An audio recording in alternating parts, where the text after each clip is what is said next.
Qual a maior demonstração de poder, no teu ponto de vista, que o Musk dá? Olha, para mim, o maior exemplo disso tudo, né, da própria premissa dessa nossa conversa, é a Starlink, que é um ramo da SpaceX, que, resumindo para o nosso ouvinte, para o nosso espectador, é uma constelação de pequenos satélites alguns que são do tamanho de um caixotinho, que permite você acessar a internet em qualquer lugar do mundo.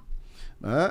Inclusive no Brasil, isso tem dado polêmica devido ao uso da Starlink em garimpos ilegais, em regiões remotas da Amazônia. E por que eu digo que esse é o maior trunfo da Elon Musk? Porque nenhum Estado tem isso. Nenhum. Quando a Ucrânia foi invadida pela Rússia, em fevereiro de 2022, a Ucrânia sofreu um blackout de comunicações pela Rússia, igual a Rússia fez alguns anos antes na Geórgia. E aí, no quarto dia desse blackout de comunicações, a Starlink entrou em cena, paga pelo Departamento de Defesa dos Estados Unidos. Essa é outra coisa importante, né? O Elon Musk não vive sem dinheiro público, pelo menos não até hoje. E supriu as necessidades de telecomunicações ucranianas de uma maneira que nenhum Estado conseguiria fazer, e é impossível hoje um ator estatal impedir isso. Né? Porque você não tem como... você tem alguns estudos, algumas tecnologias para você destruir satélites, mas são satélites muito pequenos, gerariam um efeito cascata muito grande, enfim. Ao ponto que depois disso, o próprio governo dos Estados Unidos encomendou o que estão chamando de Star Shield, que vai ser uma Starlink militar. A China vai fazer algo similar, que é a Space Sail, acho, que inclusive teve assinatura de um acordo na recente visita do Xi Jinping com Lula. E Taiwan quer fazer a mesma coisa, porque Taiwan sabe que a China pode bloquear suas telecomunicações. Então, assim, nenhum Estado tem a capacidade de manter telecomunicações a partir de um ataque, de um cyberataque em massa de outro ator estatal, como a Rússia, mas o Elon Musk tem.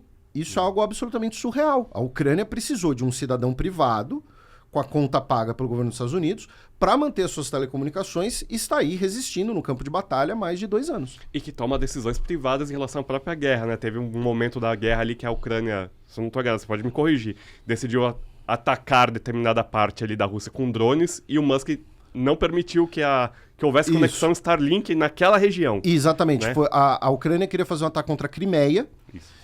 E o Elon Musk disse, não, eu só garanto o sinal da Starlink nos territórios controlados pelos ucranianos. Porque ele queria evitar uma eventual escalada. Algumas pessoas falam que já seria ali uma influência do Donald Trump, eventualmente. Muita gente fala das relações entre o Elon Musk e o governo chinês também. Não, o Elon Musk...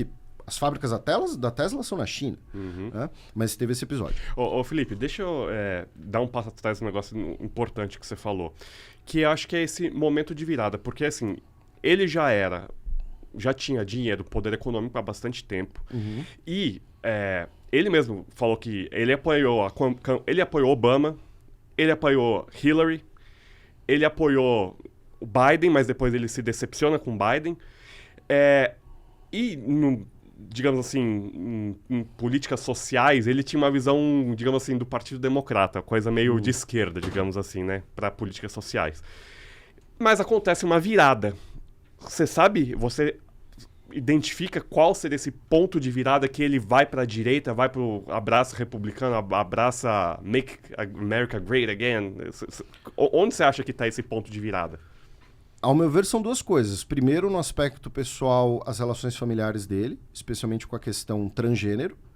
E aí ele vai falar desse vírus woke, que os democratas supostamente incentivam isso.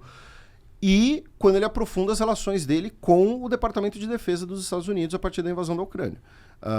Obviamente, ele já tinha uma relação com o establishment, digamos assim, de defesa dos Estados Unidos, né? Próprio fornecimento de tecnologias da NASA, contratos com a SpaceX. A SpaceX, acho que no total já recebeu acho que 20 bilhões de dólares do governo dos Estados Unidos.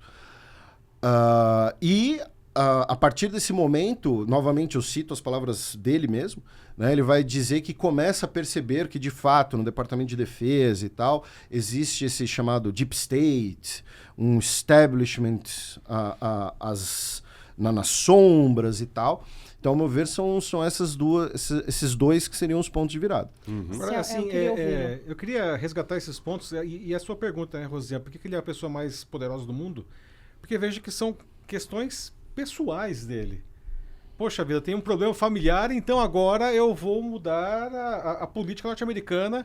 Eu tenho meus interesses pessoais aí, as minhas fábricas na China ou os meus eventuais relacionamentos com a Rússia, então eu vou influenciar na guerra, né, de dois países, mas o que torna, eu acho, mais emblemático essa questão do poder é que são coisas absolutamente pessoais que ele tem, mas você tem, eu tenho, todo mundo tem nossas preferências, nossos interesses, que podem variar, e isso é natural, mas com isso ele consegue influenciar decisões geopolíticas, né?